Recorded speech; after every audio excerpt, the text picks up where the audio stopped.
Macaulay Culkin, alias le petit des mamans j'ai raté l'avion, a été une victime de Didi. Après avoir assisté à une de ses soirées, il a eu une telle douleur qu'il n'a pas pu marcher pendant plusieurs jours. À l'époque, il n'avait que 13 ans, et son manager, qui est son père, qui était d'ailleurs un papa horrible, connu pour être abusif et violent, il l'a envoyé à une soirée chez Didi, dans l'espoir de tirer profit de cette situation. Un peu de gloire et d'argent. Son père a complètement ignoré les risques à quel point Didi pouvait être dangereux. Après cette soirée, Macaulay aurait inexplicablement dormi 3 jours. À son réveil, il ne se souvenait plus de rien, sauf d'une douleur insupportable. Et il a mis du temps à pouvoir marcher normalement.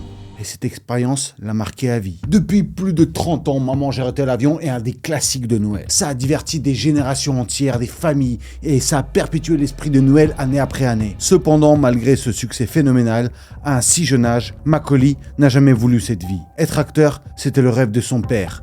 Et un rêve qu'il a imposé à ses 7 enfants. Macaulay s'est juste retrouvé à être le plus talentueux, donc il a pris le plus cher. Et pour vous dire, à l'âge de 13 ans, il en avait déjà marre, il n'en pouvait plus. Il voulait fuir les projecteurs. Et cette décision a été le point de départ d'une des chutes les plus tragiques d'Hollywood et connues pour une star enfant. Il est tombé dans la dro-dro, les arrestations, les moqueries publiques et une relation controversée avec Michael Jackson. Sa relation avec Michael Jackson. Ils se sont rencontrés vers la fin des années 80 dans les coulisses d'un show de Broadway. Et ce qui est incroyable, que c'est Donald Trump qui les a présentés. Ce qui est marrant, c'est qu'il a aussi fait partie du Maman j'ai raté l'avion 2, donc c'est ouf à quel point ce mec a été dans les vies de tout le monde. Et ils ont tout de suite accroché parce qu'ils avaient beaucoup de points communs. Parce que comme le père de Macaulay, Joe Jackson, le papa de Michael, avait une vision bien précise pour sa famille. La gloire à tout prix. Et le prix, c'était leur enfance. Joe entraînait ses enfants comme un général de guerre. Chantait, dansait, pas d'excuses. Et si quelqu'un osait se tromper, c'était à coups de ceinture, de câbles électriques ou même de branches d'arbres qu'il réglait le problème. Sympa comme papa. Mais ce n'est pas tout. Joe avait une cible préférée, Michael. Il le rabaissait constamment et se moquait de son apparence. Il voulait briser sa confiance en lui. Macaulay et Michael partageaient quelque chose que peu de gens pouvaient comprendre. Des enfances volées, contrôlées par leur père tyrannique. Et c'est ce qui les a rapprochés.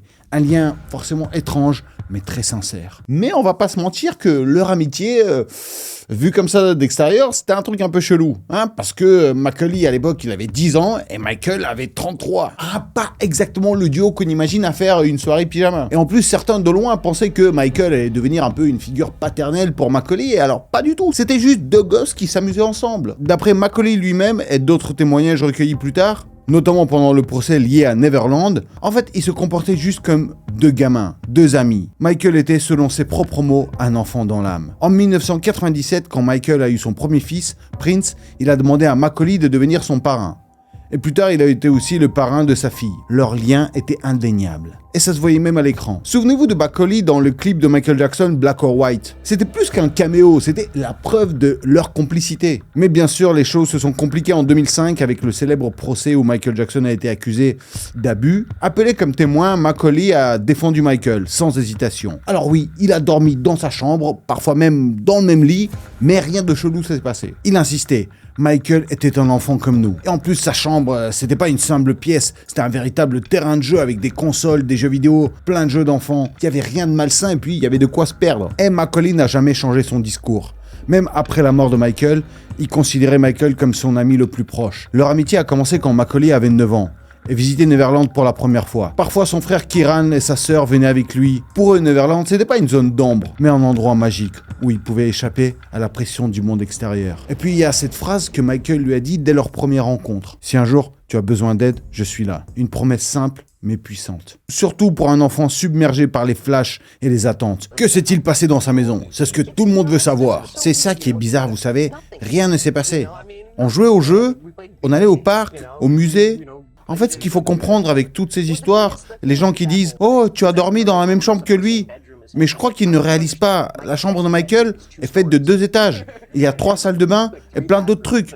Donc oui, je dormis dans sa chambre, mais il s'est rien passé de bizarre. Ah, la vie de Macaulay Culkin, c'est vraiment comme son nom et prénom. C'est vraiment unique. Il est l'exemple parfait de ce qui peut arriver à un enfant lorsqu'il obtient un pouvoir et une richesse sans limite. À 5 ans, il tourne dans son premier film. À 10 ans, il devient millionnaire. À 14 ans, il doit faire un procès à ses parents pour reprendre le contrôle de sa fortune de plusieurs millions. Et à 15 ans, sa carrière d'acteur est quasi complètement détruite. Et en plus, c'est que le début. Et toi d'ailleurs, c'est quoi ton film de Noël préféré?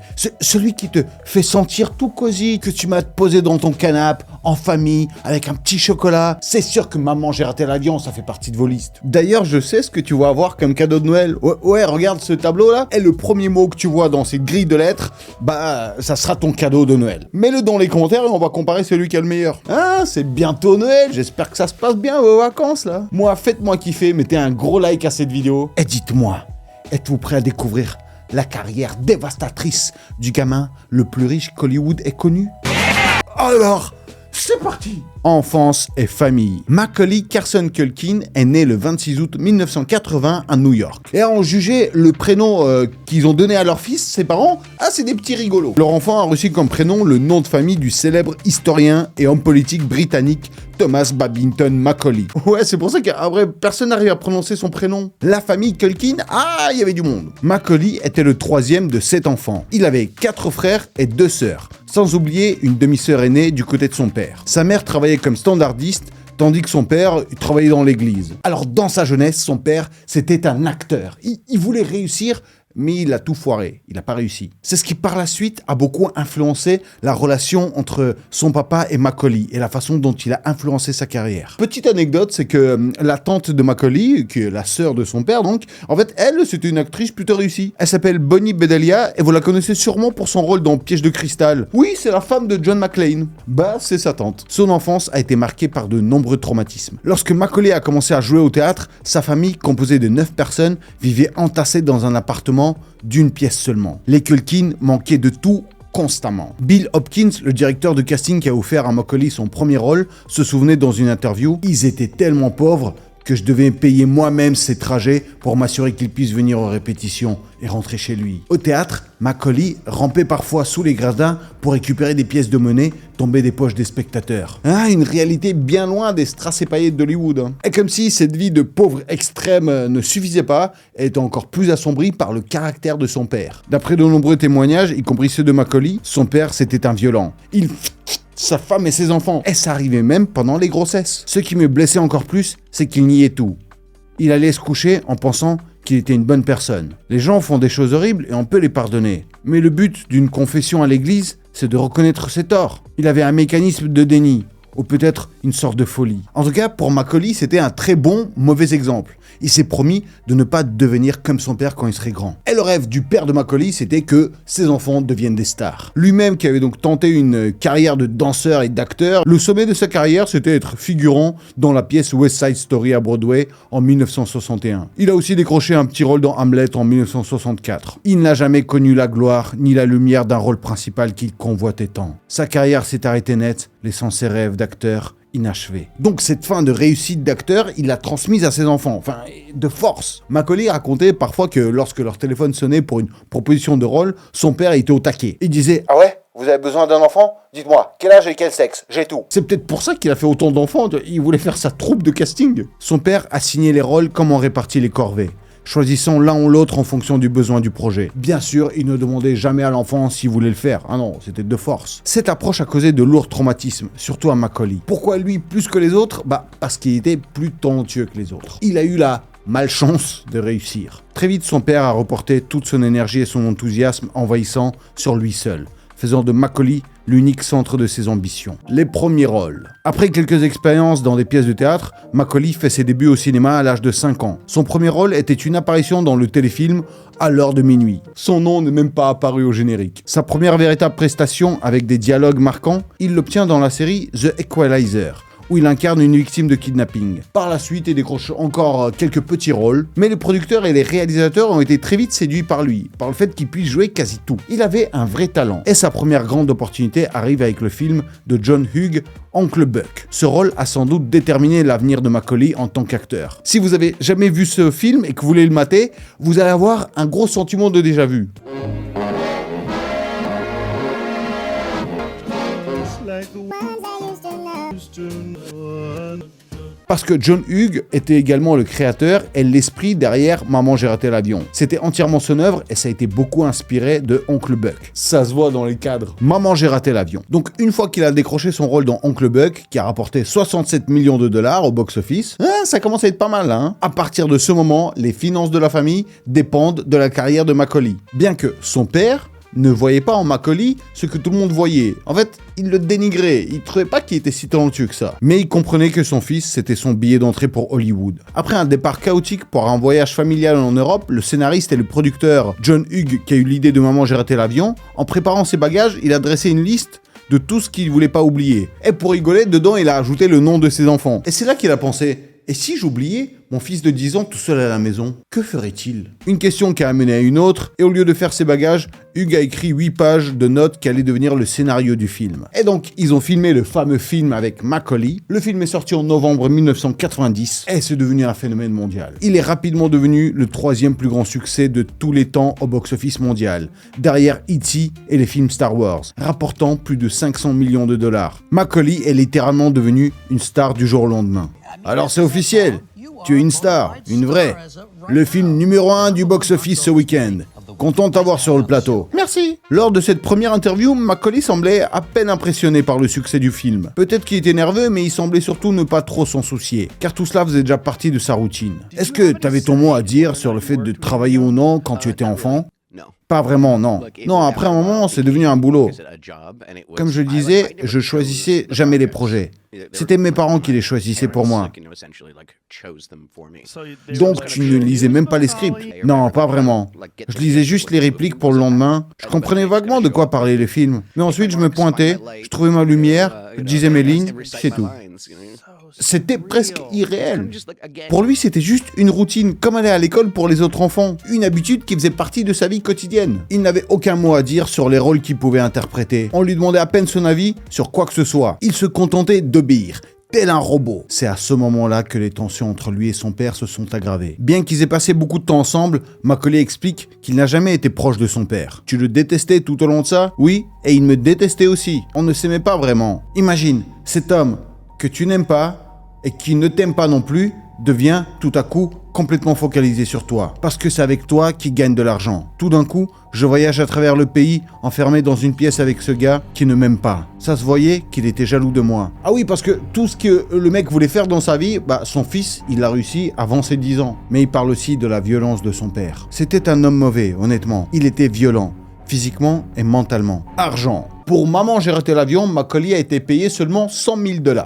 Mais ce n'était que le début. Les 4 années suivantes ont fait de lui l'enfant acteur le mieux payé de tous les temps. Et pour les autres films, c'était 1 million de dollars pour My Girl, 4,5 millions de dollars pour la suite de Maman j'ai raté l'avion, 5 millions pour Le Bon Fils, 8 millions pour C'est pas facile d'être un père et encore 8 millions pour Richie Rich. En ajoutant à tout cela ces projets un peu moins médiatisés, Macaulay Culkin, à l'âge de 14 ans, avait une fortune de 30 millions de dollars. Mais cette période de richesse était aussi une des plus sombres de sa vie. La fame horrible. Macaulay était officiellement l'enfant acteur le plus célèbre et le mieux payé d'Hollywood. Et à ce jour, il reste un des enfants stars les plus iconiques de l'histoire. Et son père a également gagné de l'influence dans l'industrie du cinéma. Pour approcher Macaulay, les studios devaient passer par lui. En 1993, le magazine Première a classé le père de Macaulay comme la 48e personne la plus puissante d'Hollywood, devant Michael Douglas et Eddie Murphy. Cependant, de nombreux responsables de studios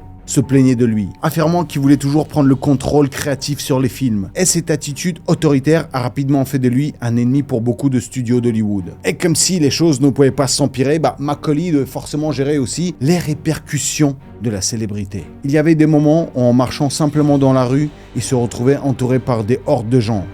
Une fois, je portais une cagoule de ski, je marchais dans la rue et j'ai entendu un gars me chuchoter « je crois que c'est lui ». Là, je me suis dit peut-être qu'il faut que je me fasse refaire le visage. Une autre fois, Macaulay avait caché son visage avec sa casquette en espérant passer inaperçu, mais une femme est venue lui arracher la casquette, elle l'a regardé de près et lui a dit « ouais, c'est lui, mais t'es pas si mignon que ça en fait ». Mac ne pouvait pas échapper au monde. Tout le monde pensait qu'il devait être heureux grâce à son succès, mais personne, pas même ses frères et sœurs, ne comprenaient vraiment ce qu'il ressentait. C'est d'ailleurs à ce moment-là qu'il a fait la connaissance de Michael Jackson. Et ce que personne ne savait à l'époque, c'est que la carrière de Macaulay Culkin avait déjà atteint son apogée.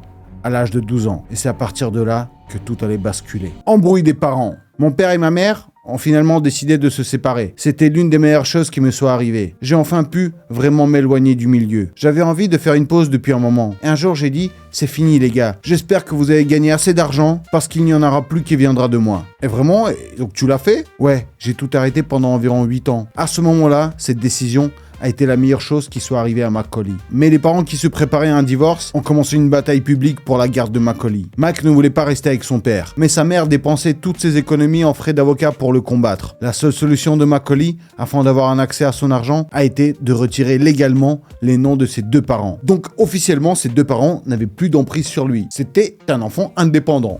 C'est ouf quand même. Son père n'est même pas venu au dernier jour du procès. Et ils ne se sont pas revus depuis le milieu des années 90. Ouais, parce que pour son père, c'était pas juste une question d'argent. C'était aussi une question de contrôle. Il voulait avoir le contrôle sur Macaulay. Mais une fois qu'il l'a perdu, il a disparu. Changement de vie. Alors comme tout adolescent normaux, Macaulay a décidé d'aller au lycée. Mais uniquement pour des raisons sociales, parce qu'il n'a jamais grandi avec des enfants finalement. Et c'est à 17 ans qu'il fait la rencontre et qu'il se marie avec Rachel Miner. Après, ils se sont quittés assez rapidement. Puis il s'est plongé dans la contre-culture new-yorkaise. Il a teint ses cheveux en rose, il fufu, il buvait, il s'amusait en vandalisant des rues de New York. Il cherchait à vivre une expérience complètement opposée à celle de son enfance. Et avec l'argent qu'il avait, tout pouvait devenir un passe-temps. Les médias observaient ses moindres faits et gestes, le critiquant constamment. Macaulay a été l'une des premières cibles de cette presse à scandale. Tout était exagéré. Je n'ai jamais rien fait de pire que n'importe quel gosse de l'Upper West Side ferait. L'argent que Macaulay avait gagné lui permettait de mener une vie insouciante, sans se soucier des revenus, de sa carrière ou de son avenir. Ouais, j'étais célibataire, et si je te disais que je n'ai jamais traîné dans les clubs et les bars, où j'ai essayé de draguer toutes les serveuses de New York, ça serait un mensonge. Ouais, à ce moment-là, la vie de Macaulay a commencé déjà à prendre un virement assez dangereux. Mais ce qu'il ignorait, c'est que les jours les plus sombres était encore à venir. Mila Kunis. Au début des années 2000, Macaulay s'est mis dans une relation assez longue et sérieuse avec l'actrice Mila Kunis. Mila avait 18 ans et Macaulay 21. Leur relation a duré 8 ans, jusqu'en 2010. Mila racontait que même en étant elle-même une enfant star, quand elle voyait la tension qui était autour de Macaulay, elle trouvait ça ouf. Même moi, qui ai grandi dans ce milieu depuis l'enfance, j'étais choqué. Nous avons trouvé l'un en l'autre un véritable soutien, mais nous les avons surmontés ensemble. Ils formaient un couple très réservé, partageant peu de détails sur leur vie privée. Cependant, en janvier 2011, ils ont annoncé qu'ils allaient se séparer. C'était une épreuve très dure et Macaulay se sentait vraiment super triste. Des années plus tard, Mila a révélé que leur rupture n'avait pas été aussi paisible qu'elle semblait. Ça a été une rupture horrible, vraiment horrible. Et j'ai agi comme une idiote. À 20 ans, j'étais une vraie garce. Et je veux être la première à le reconnaître. C'était de ma faute. Alors, beaucoup de gens pensent qu'elle l'a trompé, effectivement, ou alors qu'elle l'a pas soutenu dans le moment le plus dur de sa vie. Ouais, Mila Kunis, j'ai pas l'impression que c'est la meuf la plus gentille, hein. Leur relation avec Ashton Kutcher, c'est un couple malsain. Dépression. Après sa séparation avec Mila Kunis, Macaulay a commencé à apparaître en public dans des états peu flatteurs. Les passants et les paparazzi l'ont photographié, vomissant dans la rue, et son apparence inquiétait sérieusement. La presse en scandale en a profité. Il publiait avec des titres alarmants « Macaulay Culkin, accro à l'héros ». Il lui reste 6 mois à vivre. Certains journaux affirmaient même qu'il dépensait jusqu'à 6 000 $ par mois en dro-dro. Beaucoup de gens disaient qu'il a essayé plusieurs fois de se Macaulay a nié toute dépendance et n'a jamais commenté ces rumeurs de tentatives de Ceux qui laissent penser que cette histoire a peut-être été inventée ou exagérée. Pourtant, son apparence d'un jeune de 30 ans, transformé en une figure amaigrie et fatiguée, semblait confirmer certaines rumeurs. Tout au long des années 2000, Macaulay dépensait son argent dans les loisirs, expérimentait différentes substances et obtenait de temps en temps des petits rôles secondaires. Cependant, s'il restait dans l'actualité, c'était principalement à cause des scandales qui l'entouraient. Tentative de carrière rock. L'ombre de cette période sombre a plané sur lui pendant de nombreuses années. Tout ce que Macaulay voulait, c'était qu'on le laisse tranquille. Mais les médias saisissaient la moindre occasion de publier quelque chose sur l'enfant star maudit. Alors, fait incroyable aussi, dans un élan de créativité et d'autodérision, il a fondé un groupe musical comique appelé Pizza Underground, où il faisait des reprises de chansons célèbres avec une pizza sur la tête. Alors, rien de mieux dit « Laissez-moi tranquille » que de mettre une pizza sur son front et de jouer de la trompette en plastique. Culkin avait prévu une véritable tournée avec son groupe, mais lors de leur premier concert, les choses ont tourné au fiasco. Le public a hué le groupe et leur a balancé des gobelets de bière. Donc les pseudo-musiciens ont dû interrompre leur performance, Les concerts suivants étaient tous annulés et ce projet qui semblait déjà bancal dès le départ arrêtait d'exister définitivement. Déménage à Paris. En 2013, Macaulay a soudainement décidé de déménager à Paris. Je pensais que personne me reconnaîtrait ici, mais en réalité c'était plutôt « oui, on te reconnaît, mais on s'en fiche ». Macaulay cherchait désespérément un peu de normalité et il l'a trouvé en France. Il y a passé 4 ans. Loin des caméras, loin des rumeurs, se promenant dans les rues de Paris avec une baguette sous le bras, se fondant dans la masse. Oui, c'était plus simple pour lui de consommer à Paris. Remonte la pente. Ce qui a poussé Macaulay à revenir aux États-Unis, c'est sa rencontre avec sa future épouse, Brenda Song. En 2018, sur le tournage du film Changeland, Macaulay a rencontré Brenda, surtout connue pour son rôle de London dans Zack et Cody. Ils ont rapidement commencé à sortir ensemble, partageant un lien unique en tant qu'ancien enfant star. Et ça a été très rapide parce que le couple s'est fiancé assez rapidement. Et depuis, il semble plus heureux que jamais. Macaulay, marqué par les traumatismes de son enfance, ne voulait jamais avoir d'enfant. Mais en 2021, Brenda a donné naissance à leur fils Dakota, nommé en hommage à la sœur de Macaulay. Nouveau projet. Sa relation avec Brenda a insufflé une nouvelle énergie à Macaulay. Depuis qu'il l'a rencontrée, il a lancé plusieurs projets créatifs. En 2018, il a fait un podcast et une chaîne YouTube, Bunny Ears, où il a passé 2 ans à faire...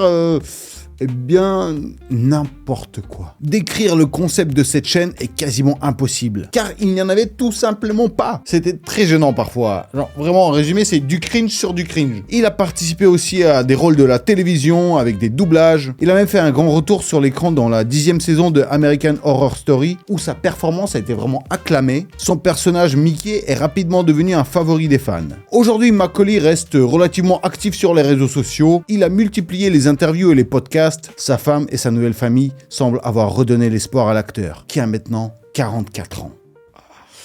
Eh ben, ça nous rajeunit pas tout ça. Malgré la mauvaise santé de son père, Macaulay refuse que son enfant rencontre son grand-père. Avec un passé aussi abusif, il est difficile de lui en vouloir pour cette décision. Eh ouais, Macaulay n'a pas choisi cette vie. Destiné à réaliser le rêve de son père, il a vraiment connu le pire. Après, heureusement qu'il avait toujours de l'oseille pour le rattraper, parce qu'au final, c'est vrai qu'il a profité de l'oseille qu'il a gagné à l'âge de 10 ans. C'est vrai qu'il est plus simple d'être en dépression quand t'as 30 millions. Mais bon, ça reste quand même une icône de notre enfance, de notre esprit de Noël. Alors, ho ho ho, je veux un maximum de likes. Et moi, je vous fais à tous des méga yagalakis. Et j'ai déjà hâte de vous retrouver mercredi prochain pour une nouvelle vidéo qui va arriver, mais très